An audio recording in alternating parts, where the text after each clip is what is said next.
All right, let's talk about it. Your brain on ChatGPT. We're going to dive into what actually happens up there when you're using these tools. And we've got the goods, thanks to a brand new study from MIT. Okay, let's be honest. This is the question that kind of haunts all of us, right? Every time you fire up an AI, there's that little voice in the back of your head. Is this making me dumber? Are we just outsourcing our brains? Are we getting lazy? Well, instead of just sitting around and guessing, some brilliant folks at MIT decided to actually measure it. And I mean, they went all in. A huge 200-page study using EEG brain scans. So we're not talking about what people say they're doing. Nope. We're looking under the hood at the cold, hard data of what their brains were actually up to. So first up, let's look inside the MIT experiment. How in the world do you even begin to measure something like this? Well, turns out the researchers had a really clever setup. Okay, check this out. It was actually pretty simple, but totally brilliant. First, they got a baseline by having everyone write. Then, they split people into two groups. You've got the LLM group using AI, and the brain-only group using, well, just their brains. The task? To write SAT essays in just 20 minutes. They did this for 3 sessions. But here's the kicker, the real genius move. In the last session, they pulled a switcheroo. The AI group had to go it alone, and the brain-only group got the AI. That swap, that's where the magic happens, because it shows if a dependency was already starting to kick. All right, section 2, this is the juicy part. What did all this show? What was really going on inside your brain on ChatGPT? The findings are so interesting because they tackle this from 2 angles. What the writing itself looked like, and then what the brain scans told us was happening underneath it all. So first, let's talk about the essays themselves. The results here are kind of what you'd guess. Yeah, the folks using AI wrote longer essays, but the content was just generic, bland. The writers themselves even said they felt disconnected, like they didn't really own the work. And this is the part that gets me. They had shallow memory encoding. What does that mean?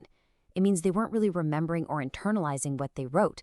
It became exactly what the researchers called it, a low-effort copy-paste approach. Okay, so that's the writing. But what was really happening inside the brain? What was the actual cognitive price tag for all that low-effort work? Here it is, the big one, the headline finding from the brain scans. For the group using AI, the researchers saw roughly a 50% reduction in the connectivity between different regions of the brain. Let that sink in. A 50% drop in how much different parts of the brain were talking to each other. So, what does that 50% drop actually mean? Well, the EEG analysis showed a few things. First, just reduced overall neural activation. The lights were dimmer, the connectivity patterns were way less complex. Basically, the brain was just doing way less work. The only thing that actually spiked, something they called integration flow. And that's pretty much just the mental busy work of piecing together what the AI spits out. The researchers came up with a perfect term for this state. They called it an automated scaffolded cognitive mode. Think about it, right? Scaffolding on a building. It's that external frame that does all the supporting work so the real construction can happen. Here, the AI is the scaffold. It's providing the structure, doing the heavy lifting so your brain just doesn't have to. And I love this quote from the study. It just nails it. They said, it's like asking an intern to organize a bunch of papers without having to find and curate them previously or understand them afterward. That's it, right? You didn't do the research. You didn't do the reading. You don't really get the content. Your job is just to put the final pile in order. The AI intern did all the actual thing. Okay, so what does this all mean? We're seeing the brain literally powering down. And this brings us right to the main risk they flagged, the risk of putting ourselves on autopilot. Now, I know what you might be thinking. Hold on, a 20-minute deadline? That's not a fair test. But the researchers say that's not a flaw in the study. That is the study. That time pressure is designed to mimic real life. It's that project deadline from your boss, that pile of emails you have to get through. It's that pressure that makes us look for shortcuts. And under that pressure, what does ChatGPT become? It becomes a cognitive unloader. That's its primary role. It's a way for us to just offload the mental effort. And we do it because our brains are fundamentally lazy. I mean, they're wired for efficiency, to conserve energy. We will almost always take the path of least resistance if it's right there in front of us. Okay, so let's put this all together. Section 4.